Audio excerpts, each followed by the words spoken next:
আসসালামু আলাইকুম viewers, this is your Abrar. কি অবস্থা আপনাদের সবার? আশা করি আপনারা সবাই অনেক ভালো আছেন। আলহামদুলিল্লাহ, আমি অনেক ভালো আছি। আচ্ছা, আজকের ভিডিওতে আমি দুইটা জিনিস আপনাদের সাথে শেয়ার করব। আপনারা মনোযোগ দিয়ে ভিডিওটা দেখবেন, অবশ্যই একটা সাবস্ক্রাইব করে দিবেন আমার ভিডিওতে। আসলে অ্যাজ ইউজুয়াল ডোমেস্টিকের ফ্লাইটগুলোতে যে খাবারগুলো দিয়ে থাকে, আপনারা সবাই জানেন। ওই একটা সিক্সেস চকলেট ছিল, এটা খুব ভালো ছিল, ওটা আমি নিজেও ব্যক্তিগতভাবে লাইক করি, বাট অন্য যেটা ছিল ওইটা খুবই ঠান্ডা ছিল। এনিওয়েজ, ওইটা বাদ দেন।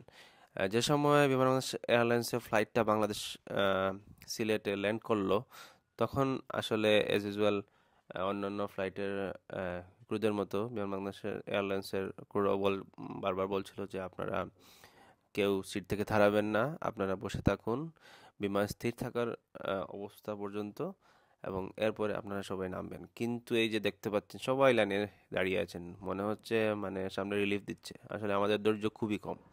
কি দরকার লাইনে দাঁড়ানো থাকার, এটা আমি বুঝি না। আসলে আমি বুঝি না মানুষ কেন একটু অপেক্ষা করতে রাজি না।